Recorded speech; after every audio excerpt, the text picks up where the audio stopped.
जब मकई किस होगा किसान को तो 1800 बिकता है, और जब वही किसान बेच दिया तो 2-3-4 महीने के बाद किसान उतना स्टोर नहीं कर सकता है, उसको नकद का पैसा का भी जरूरत रहता है, तो वही 2800-2500 हो जाता है रेट। तो यहाँ किसान नहीं, व्यापारी कमा रहे, बिचौलिया कमा रहा है, उचित दाम किसान को नहीं मिल रहा है। तो सरकार द्वारा ये होना चाहिए था जो कम से कम न्यूनतम मूल्य एक फिक्स होना चाहिए था, जो उससे ऊपर हम कहीं बेच सकते हैं, लेकिन उससे नीचे अगर हो तो सरकार के द्वारा हम बेचें, लेकिन ऐसा नहीं है। सरकार के डाटा के हिसाब से तो सभी जगह सब चीज हो गया, घर भी बन गया गरीब लोगों का, शौचालय भी मिल गया सभी लोगों का। लेकिन आप वहाँ जाके देखिएगा स्थल पे तो बहुत सारे लोगों को नहीं बना है। यूरिया के साथ साथ कहेगा जो एक नैनो यूरिया लीजिए, तब हम यूरिया देंगे। जबरदस्ती देते हैं। नहीं लीजिएगा तो यूरिया का बोरा नहीं मिला, नहीं मिलेगा तो आप कितना पैसा देना होगा एक्स्ट्रा कर। नैनो यूरिया का जरूरत है, यूरिया भी है, लेकिन उसको हम लोग यहाँ छिड़काव नहीं कर सकते हैं। धान में तो ऐसे गए छिड़ दिए, 5 मिनट का काम है, और उसको मशीन में लाद करके उतना काम भी नहीं करेगा वो। अब आपको जनेर होता है, एक ज्वार जिसको बोलते हैं, उसमें कैसे छीटेंगे वो नैनो यूरिया, कैसे छीटेंगे? तो अभी नैनो यूरिया बिल्कुल किसान लेना नहीं चाहता है, लेकिन जबरदस्ती थी, उसको जबरदस्ती आप मजबूरन लेना, मजबूरन नहीं लीजिएगा तो नहीं देगा। उसमें सीओ साहब, डीएसपी साहब और एसडीओ तक सभी लोग आए थे और आकर के कहे थे कि हम सुरक्षा के दृष्टिकोण से यहाँ सीसीटीवी कैमरा मंदिर चौराहा जो है मंदिर दुर्गा मंदिर वहाँ पे लगवाएंगे। लेकिन वादा ही रह गया, प्रशासन का भी वादा ही रह गया और सीसीटीवी कैमरा नहीं लगा। इससे पहले 2-3 बार और वादा हुआ था सीसीटीवी कैमरा का, पुलिस चौकी बढ़ाने का।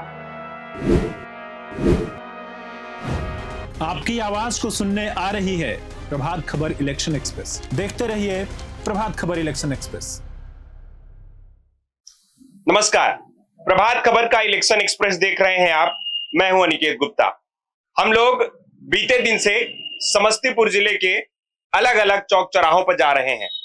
कल हम लोग कल्याणपुर विधानसभा क्षेत्र में घूम रहे थे। आज समस्तीपुर जिले के उजियारपुर विधानसभा क्षेत्र के अलग अलग चौक चौराहों पर चलकर लोगों से बातचीत कर रहे हैं। वर्तमान में जहां हम बैठे हैं यह जोगी चौक है। जोगी चौक है, इसी चौक पे कुछ लोग हमें मिल गए। बारिश भी हो रही थी, हमने सोचा कि एक दुकान पे बैठे हैं, कुछ लोग मिल गए, हमने सोचा बातचीत की जाए और समझा जाए कि आखिर उनका मूड क्या है। आने वाले कुछ समय में चुनाव भी होना है, तो आखिर काम कितना हुआ है, कितना कुछ बच गया है और अपने नेताजी से क्या कुछ उम्मीद रखते हैं। आइए सीधा लोगों से बातचीत करेंगे। कई युवा भी यहाँ पे मौजूद है, उनसे भी समझेंगे कि आखिर युवाओं के लिए क्षेत्र में क्या कुछ काम हुआ और क्या रह गया है और क्या उम्मीद रखते हैं युवा। आइए लोगों से बातचीत करते हैं। क्या नाम है जी? मेरा नाम मुरली मनोहर सिंह। मुरली जी, क्या करते हैं?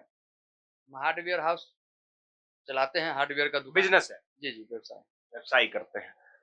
हम लोग अलग अलग चौक चौराहों पर चलकर लोगों से बातचीत कर रहे हैं, कोशिश कर रहे हैं कि ये समझे कि उस इलाके में क्या कुछ समस्याएं हैं, क्या काम हुआ, क्या रह गया और क्या कुछ, चूंकि चुनाव भी सामने है तो नेताजी फिर पहुंचेंगे वोट मांगने, कई तरह की वादे भी करेंगे। तो क्या उम्मीद रखते हैं आज के युवा या फिर आज के व्यवसायी वर्ग अपने नेताजी से, और क्या कुछ समस्याएं हैं यहाँ? देखिए, समस्या तो बहुत सारी आती जाती रहती है, लेकिन जो नेता लोग वादा करते हैं और वादा करके फिर काम न करना, उसके बाद बोल देना कि जो वो तो जुमला था, इस तरह से काम तो नहीं चलने वाला है। जनता परेशान रहती है, लोगों को चाहिए अच्छी रोड, अच्छी अस्पताल, अच्छी शिक्षा और रोटी कपड़ा और मकान। तो इन सब की कमी देहात क्षेत्र में खास करके है। खास करके इंटीरियर में आप चले जाइएगा तो बहुत सारे लोगों का शौचालय नहीं बना अभी तक। बहुत सारे लोगों का जो है घर सही से नहीं बन पाया है।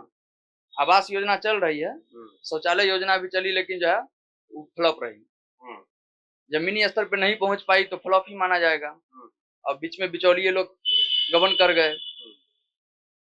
सरकार के डाटा के हिसाब से तो सभी जगह सब चीज हो गया, घर भी बन गया गरीब लोगों का, शौचालय भी मिल गया सभी लोगों का।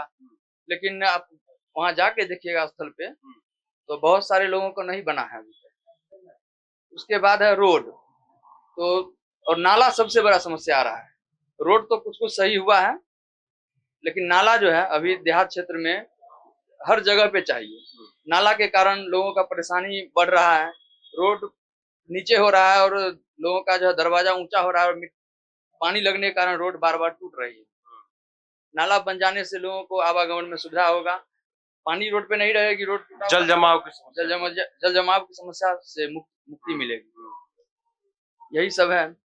अच्छा, एक और चीज बताइए, चूंकि आप युवा भी हैं और व्यवसाय भी कर रहे हैं, तो ये जो बाजार है जोगी चौक, हम जिस पे हम बैठ करके बातचीत कर रहे हैं, इस बाजार में सुरक्षा के हिसाब से क्या कुछ व्यवस्था है?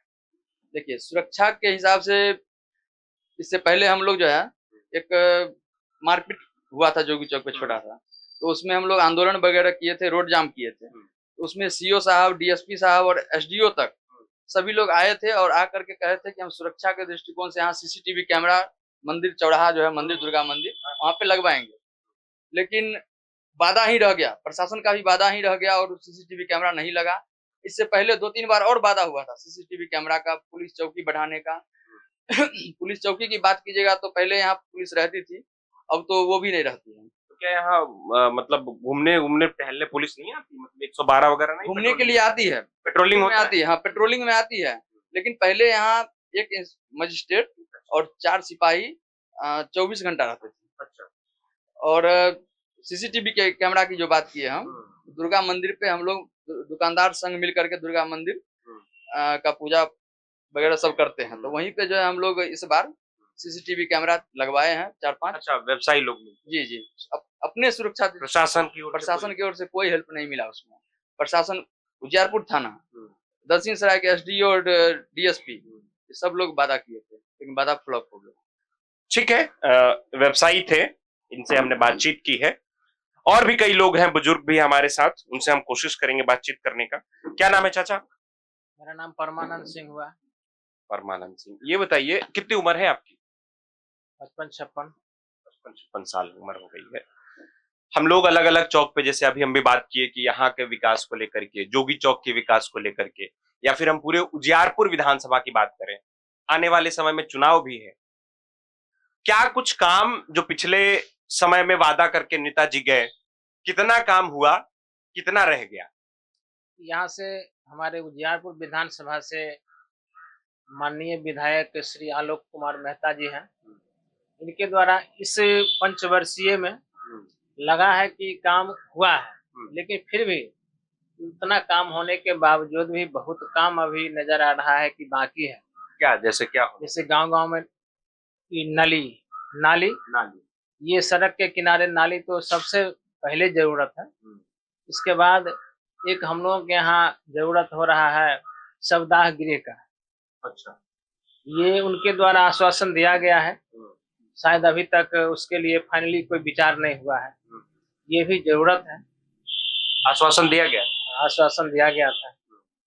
इसके बाद खास करके यहाँ आवास योजना में जो है, इस पंचायत में खास करके हम कहें या और पंचायत की बात करें तो आवास योजना तो पंचायत स्तर से होता है, लेकिन शायद पता नहीं कि उनमें उसमें किन किन लोगों का सहयोग या हिस्सेदारी होती है, मुझे पता नहीं, अब मैं कुछ कहना नहीं चाहता हूँ।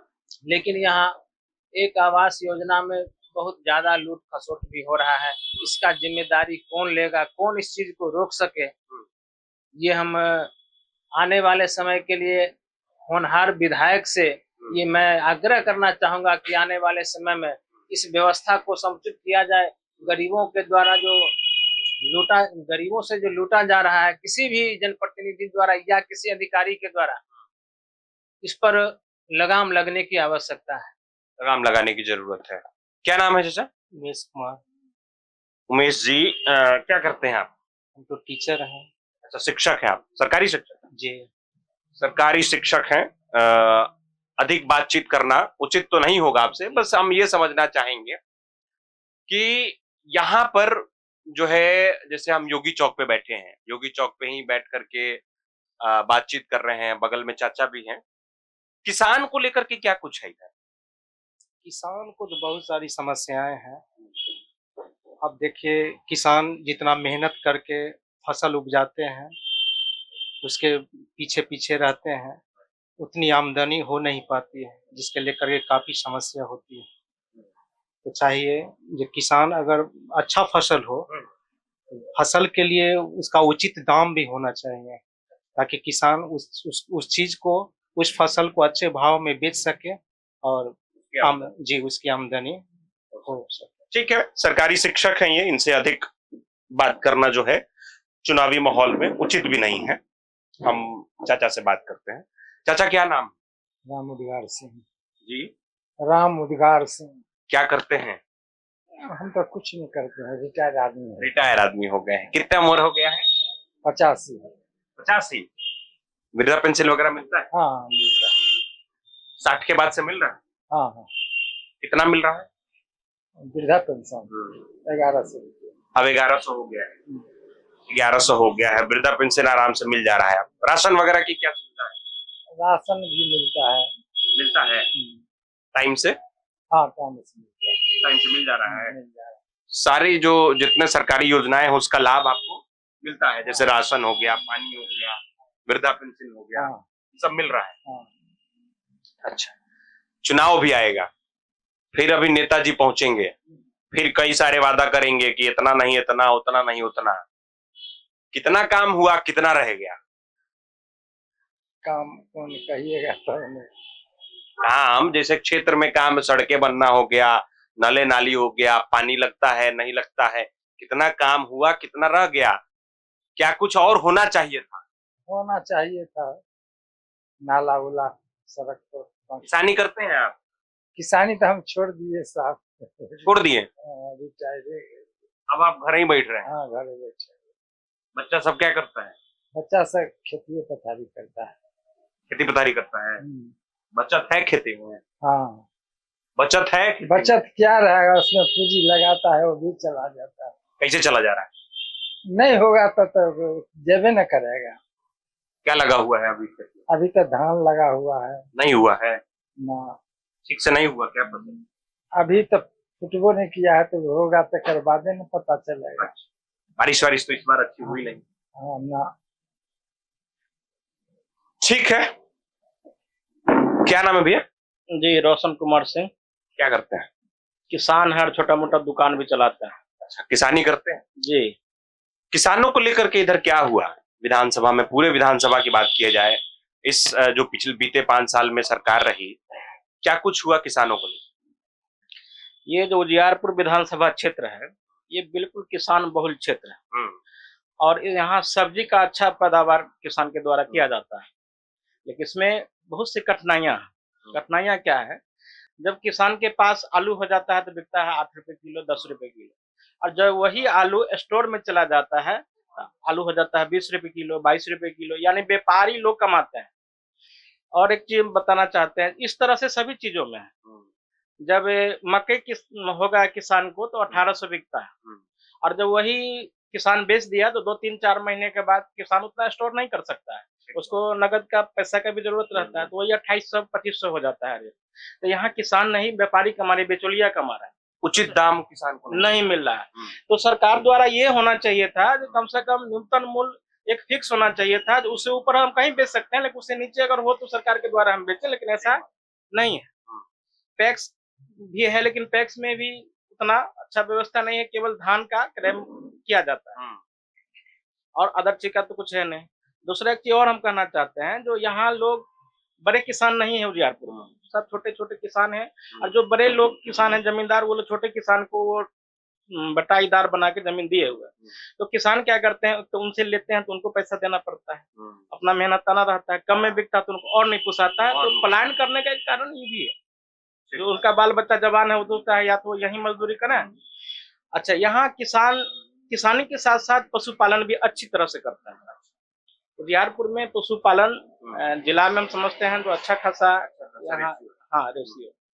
अब आप लोग जो मतलब खुला मार्केट में दूध का रेट है वो 60 रुपए लीटर है, लेकिन आप पता कीजिए किसान के यहाँ से 35 रुपए 34 रुपए दूध बिकता है, यानी 25 रुपए का ये जो बीज का मार्जिन है, ये कंपनियां उसका फायदा उठा लेती है। 10 रुपया आप उठाइए ना, 50 तो किसान को दीजिए। जो लागत है, अभी भूसा का रेट है 12 रुपए किलो, चोकर का रेट है 32 रुपए किलो, दलहन का रेट है 50 रुपए किलो, ये सब खिलाइएगा तो गाय दूध देती है या भैंस देती है। वो सब खर्चा जोड़ने के बाद वो दूध का रेट हो जाता है 40 रुपए, तो लागत है उसका 10 रुपए तो किसान को मिलना चाहिए, वो मिल रहा है 35 रुपया। उसमें भी बहुत खेला बेला है। वो 1 लीटर का दूध का 1100 ग्राम लेता है, नापी करता है। समझे? यहाँ भी नुकसान है। यहाँ भी नुकसान है। अच्छा, कई जगह हम बातचीत किए, कई जगह घूम रहे थे तो लोगों से बातचीत हुई, लोग यूरिया को लेकर के बड़ा हल्ला किया हुआ है। क्या कोई दिक्कत है? यूरिया का जब धान बारिश हुआ, धान की फसल लगा है, एक बार सब किसान डालेंगे बारिश में यूरिया, उस समय यूरिया नहीं रहेगा। अब दुकानदार या जहाँ से यूरिया उपलब्ध है वहाँ जाकर के हम लोग कहेंगे जब यूरिया, तो बोलेगा जब रेक आ रहा है, उसमें 8 दिन 10 दिन बीत जाता है, हम लोग सही से यूरिया नहीं दे पाते। उसमें एक कंडीशन और है, यूरिया के साथ साथ कहेगा जो एक नैनो यूरिया लीजिए, तब हम यूरिया देंगे। जबरदस्ती देता है। नहीं लीजिएगा तो यूरिया का बोरा नहीं मिलेगा तो आप कितना पैसा देना होगा एक्स्ट्रा करके। नैनो यूरिया का जरूरत है, यूरिया भी है, लेकिन उसको हम लोग यहाँ छिड़काव नहीं कर सकते हैं। धान में तो ऐसे गए छिड़ दिए, 5 मिनट का काम है, और उसको मशीन में लाद करके उतना काम भी नहीं करेगा वो। अब आपको एक जनेर होता है, एक ज्वार जिसको बोलते हैं, उसमें कैसे छीटेंगे वो नैनो यूरिया, कैसे छीटेंगे? तो अभी नैनो यूरिया बिल्कुल किसान लेना नहीं चाहता, लेकिन जबरदस्ती दी, उसको जबरदस्ती आप मजबूरन जो नहीं लीजिएगा तो नहीं देंगे। तो इस तरह से बिल बनाने के चक्कर। हाँ, बिल बनाने के चक्कर। क्या रेट है इधर? यूरिया का रेट 320 30। सरकारी रेट है ना? नहीं, सरकारी तो 265 ही शायद है, 63 है, लेकिन भाड़ा उड़ा के 70 में बिकता है। अभी पैक्स में आ जाता है तो 270 में मिल जाता है। अच्छा, लेकिन नहीं रहा तो खुला मार्केट में वो 320 330 में मिलता है, ब्लैक में। ठीक है, तो किसानों की समस्याओं पर इन्होंने बातचीत की है। क्या नाम है? जी, राजा राम सिंह। क्या करते हैं आप? किसानी करते हैं। आप भी किसानी करते हैं। ये बताइए, जैसे यूरिया को लेकर के बात कह रहे थे कि ब्लैक हो जाता है और जब मजबूरन जो है वो नैनो यूरिया भी लेना पड़ता है, इस तरह की समस्या है? हाँ जी, सही बात है। नैनो यूरिया लेना पड़ता है? हाँ, थोपा जाता है किसानों पर, तो जबरदस्ती लेकर के किसान घर में रखता है। हाँ। और दानेदार यूरिया लेकर छिटता है, बाकी वो बेवजह लेकर के रख लेते। जी। कितना दाम है उसका लमसम 250 रुपया पड़ता है एक। तो मतलब 250 का यूरिया लेने के लिए 250 नैनो यूरिया लेते। जी। वाह भाई, ये भी अच्छी बात है। ये बताइए कि सरकार को क्या करना चाहिए? जैसे यूरिया को लेकर के बात हो रही है, अगर यूरिया महंगा मिल रहा है, ब्लैक में लेना पड़ता है, उसके साथ नैनो यूरिया लेना पड़ता है, सरकार को क्या करना चाहिए इस चीज के लिए, किसानों के लिए? किसानों के लिए क्या करना चाहिए? सरकार पहले इसका जैसे प्रचार प्रसार किया, इसको नैनो को छिड़काव करना होगा। आने वाले समय में दानेदार यूरिया बैंड शायद सरकार कर देगी। अच्छा, यही यूरिया से काम चलाना होगा। ये सारे लगभग किसान भी जानते हैं, लेकिन इसका आदत नहीं है, किसी का प्रचलन नहीं है, लोग नहीं इस पर ध्यान देता है। काम करता है कि नहीं करता है वो भी कोई डेमो लगा के नहीं देखता है। अच्छा, ये समस्या। तो प्रशिक्षण देना चाहिए, हाँ, बताना चाहिए लोगों को, है ना, उसके बारे में जागरूक करना चाहिए। जी, ठीक है, तो इस समय हम उजियारपुर विधानसभा क्षेत्र के जोगी चौक पर मौजूद थे। लोगों से हमने बातचीत की है, कई युवा साथी भी हैं, एक आध कोशिश करते हैं कुछ लोगों से बातचीत करने का। आइए, क्या नाम है आपका? केशव कुमार। केशव जी, पढ़ाई करते हैं? जी, ठीक, पढ़ाई करते हैं। ये बताइए कि आपके क्षेत्र में शिक्षा को लेकर के क्या व्यवस्था है, क्या काम हुआ, स्कूल व्यवस्था कैसी है, कॉलेज है कि नहीं? जी, यहाँ पर अभी स्कूल बढ़िया है, कॉलेज नहीं है। कॉलेज के जैसे फील होना चाहिए, कॉलेज के टाइप से बना हुआ नहीं है अभी उस तरह की व्यवस्था नहीं। बाकी एक स्कूल है जो उसी में कॉलेज का पढ़ाई चालू है, बट कॉलेज के जैसा जो फील होना चाहिए उसके लिए जो लाइब्रेरी वगैरह वो सभी अभी उपलब्ध नहीं है, उस तरह की व्यवस्था नहीं। तो देखिए, युवा साथी भी हैं, इनका कहना है कि उच्चतर जो पढ़ाई होती है, हाई स्कूल की पढ़ाई होती है या कॉलेज की व्यवस्था है, उस तरह का नहीं है जैसा होना चाहिए। न लाइब्रेरी की व्यवस्था है, न उचित फील्ड की व्यवस्था है। तो इस पर सरकार को जो है ध्यान आकर्षित करना चाहिए, उन्हें देखना चाहिए, सोचना चाहिए। ये रिपोर्ट आप उजियारपुर विधानसभा क्षेत्र के जोगी चौक से देख रहे थे। वीडियो कैसा लगा है कमेंट बॉक्स में बताइएगा। फिलहाल देखते रहिए प्रभात खबर। बहुत बहुत धन्यवाद। प्रभातखबर.com, विश्वास वही, रफ्तार नहीं।